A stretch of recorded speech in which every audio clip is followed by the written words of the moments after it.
Hello everybody, it's Wendy, and today we're going to make a beautiful bracelet. It's a wrap bracelet using Jesse James Beads Unicorn bead mix, which is this one, Unicorn Bliss bead mix, and this gorgeous enamel chain that they have right now. It's ombre. It's so pretty.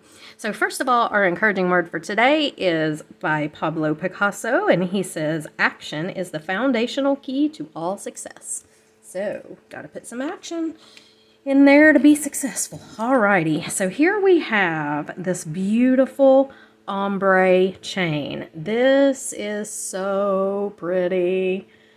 I mean, look at this. It's just gorgeous. And I have got two pieces of it, and I believe, let me measure these. It's 12, 13, 14, 15, 16, 17, 18 inches each piece, okay? I have about an 18-inch length of soft flex beading wire. This is in white, and it is the medium. I have several beads from the Unicorn Bliss bead mix. Now, these are so, so pretty. My goodness. And I have two 5mm wire guardians, two size 2 crimp tubes. Okay, they're over here. Let me scoot my camera down a bit. There they are. Wire guardians, crimp tubes, beads. I have a lobster clasp.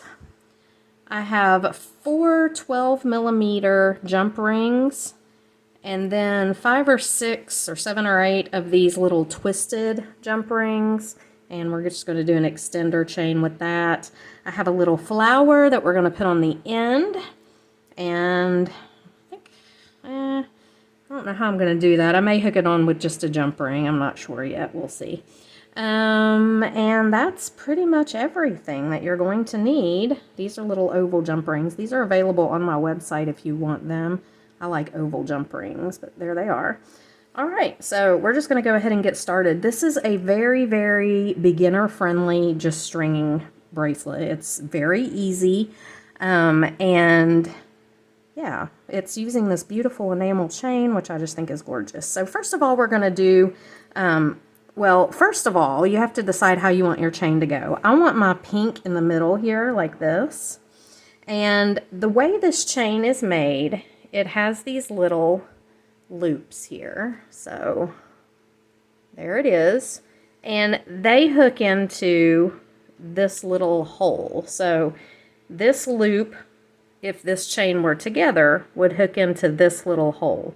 So you have to cut it in order to keep your pieces whole. So I've got a loop here and a hole here. I want 2 holes. So I'm going to turn to the other end of my chain, and now I have the 2 holes. And if you have to, you can cut these off just very gently, but you can keep the holes solid. You just have to be careful when you cut them, okay? So I'm going to do mine this way since I have the 2 hole pieces. And what I'm going to do is I'm going to take a jump ring per side because my wire guards are too big to go through these little holes, but my jump rings will. Now, these are the oval jump rings, and I like them for this because of their shape and the fact that they are cut in the middle of the oval part. So, you know, it's less likely to come undone or to come open because of that, where the cut is on these. And I'm going to make sure it's closed up really good. I'm going to do the same with my other side. Okay, this is very beginner friendly, just simple stringing. We're going to crimp a little bit. I'll show you how to do that. Whoops. Let me get this on here. And the way to open your jump rings too, let me show you this, is to do it side to side like this. You do not want to take this jump ring and pull open this way because that's going to distort its shape and weaken the metal. You want to open them side to side, and then I'll show you how to close it the same way here. Let's see if I can get it on my little hole. There we go. It's being difficult. Not sure why it's being difficult, but it is. I know they fit through there because I just put the other one on. Come on. Always got to be difficult when we're on camera, don't you? Okay, there we go. This jump ring, there we go. Okay, I just had to get rough with it. Okay, now when you close this up, again, side to side. So I'm grabbing it here and I'm going back and forth this way. And I can feel when the metal touches itself on the other side. And that's how I know I've got this closed up really good and it's not going to come apart. Okay, and that's what you want to do. You don't ever want to pull your jump rings open that way. You always want to go back and forth. Okay, now we're going to take our bead stringing wire here. And I am going to put it on this wire guardian. I'm just going up and around my wire guardian, just like this. Coming out the other side, and see, here's what I've got. I like to use the soft flex wire because it matches this. It's pretty. But I like to use the wire guards because it protects. Then I'm just putting the wire guard over my jump ring, just like that. I'm going to take my crimp tube and I'm going to put it on the other end of my wire, bring it all the way down here, and I'm coming over both pieces of wire. And then I'm just going to pull. Now what you want to do is you want to make sure that your wire is not looping up right here. You have to pull both pieces. And I'm going to make sure that my wires are not crossed, that they're just sitting side by side in my crimp tube here. And if I can get it back on here. Let me grab my crimpers. Okay, now here's what we're going to do. Crimping is not hard if you're using quality products, okay? It's important to use quality crimp tubes.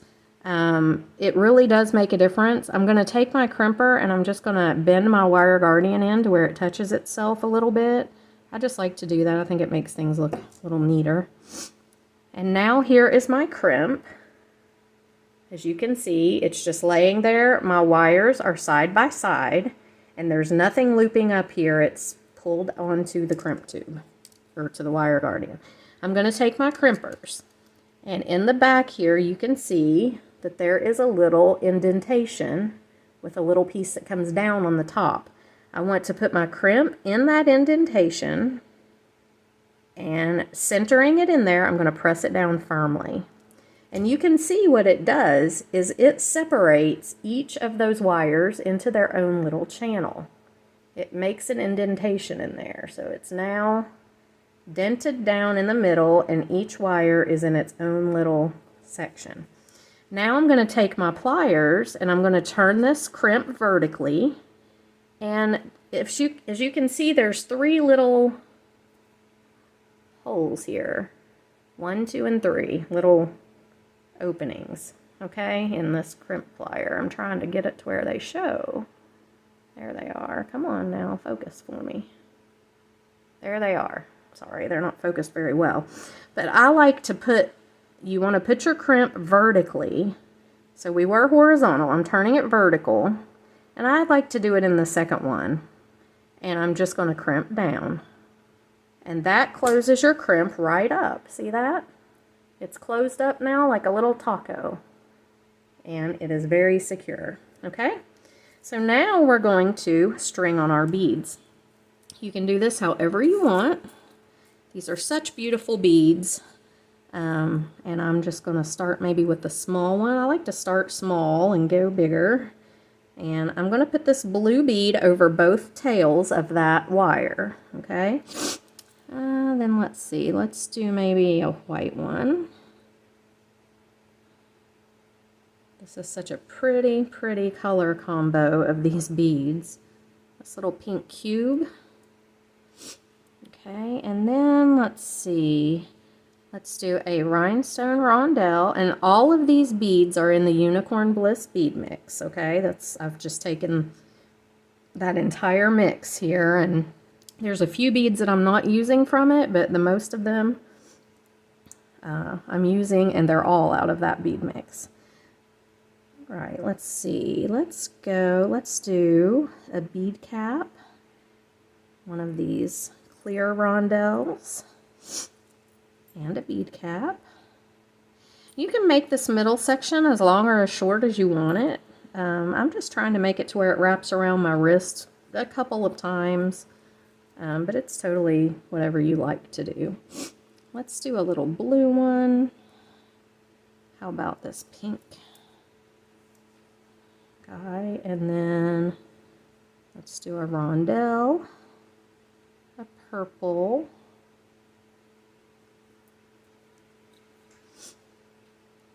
and then I'm going to do a potato chip bead with the fold part facing my purple bead, and then I'm going to do one with the fold part facing away from my purple, from the one I just did, and that gives it kind of a textured effect. And then I'm going to use this white bead.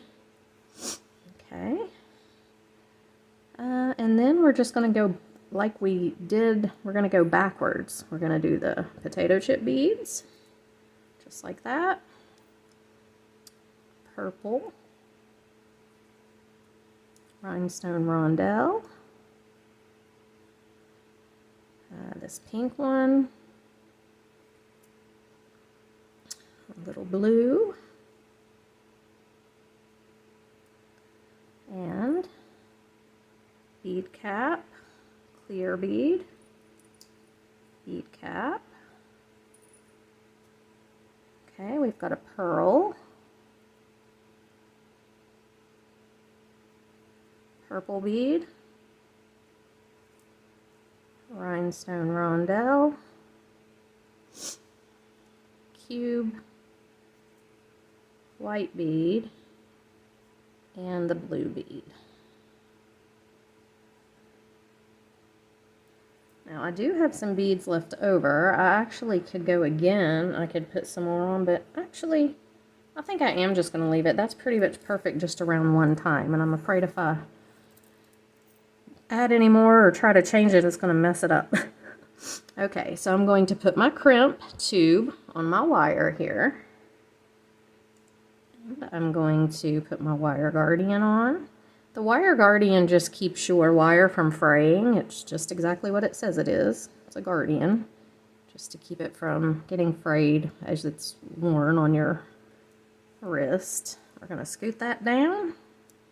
We are going to put the wire guard through this jump ring, just like that. I'm going to take my crimpers and just bend my wire guard in again. I just like to do that. I don't know, it's a thing. And then I'm going to take this tail and go down through the crimp tube and through a couple of beads. So right down through the crimp tube, just through a few of the beads, and I just kind of poke it down, and wherever it comes out, I don't want it to come out near the rhinestone rondelle, because then it's going to make it lay funny. So let's go between these two beads down here, poke it out there. Oh, it went another one. It's wanting to go all the way. Let's just grab it here and pull it out. It doesn't need to go through the whole bracelet. Okay, there we go. And if you just grab this, hold this, and hold this, and pull tight. Now you want this to have a little movement, so just make sure that it's not too tight, and you don't want any gaps in there, so make sure of that. Now, it's kind of hard to tell here if your wires are crossed or if they're side by side, but just do the best you can, like we did on the other end. Lay this in the little indentation, firmly press down, turn vertically, and close it right up. And there you have it. A little crimp, just like a taco. Okay, I'm going to take my cutters. I'm going to trim this tail off. And here is our bracelet. Now we're going to put the clasp on, but this is how it's going to work. It's going to be wrapped both ways. So, so pretty. Now, I have to make sure that when I put my clasp on that it ends up on the bottom. See, right now the clasp is going to end up on the top up here, but I'm going to do a little jump ring adjustment on it, or a jump ring extender is what I'm trying to say. Okay, so I'm just going to grab my little oval jump rings here, and I'm going to go ahead and I'm going to put this lobster right on this little loop of the chain that I have. Just going to put him right on there, just like that. Close this jump ring up. Whoops. Just like this. And that looks good. And then I'm going to do the same thing on the other end with my ring. One of my 12mm rings. I'm just going to open this jump ring. Put this right on here. I'm going to hook the 12mm ring to it. Alright, now close this up. Make sure that got closed.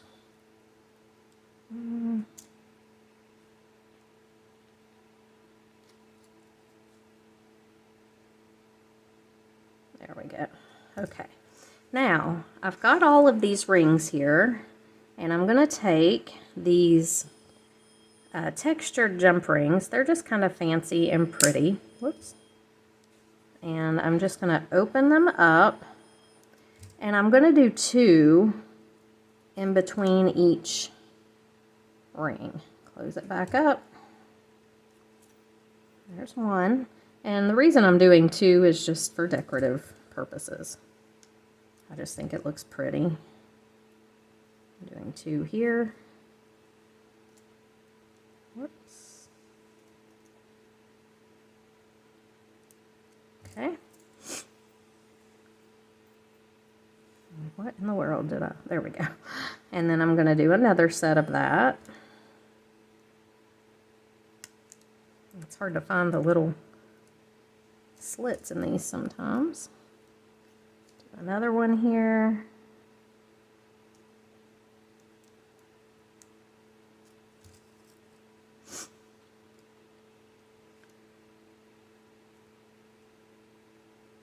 Same thing.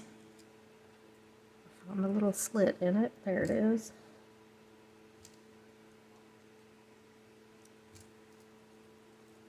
And I'm just hooking it right on here.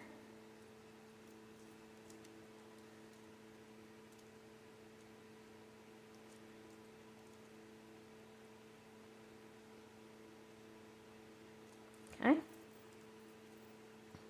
And I could do the third one if I want to. I think I probably will go ahead just so I have a lot of options of where to clasp it.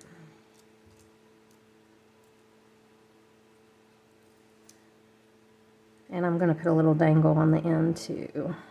This little flower. So let's go ahead and close this one up real good. Go ahead and put this one on.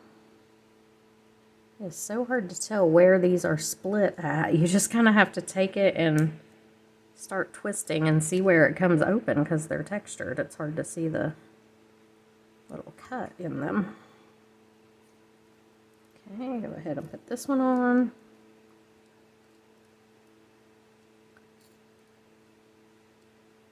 Alright, so there is our adjustable little extender chain, and I'm going to take this guy, this little flower, and I'm just going to hook him right onto the end with one of my oval jump rings. Alright,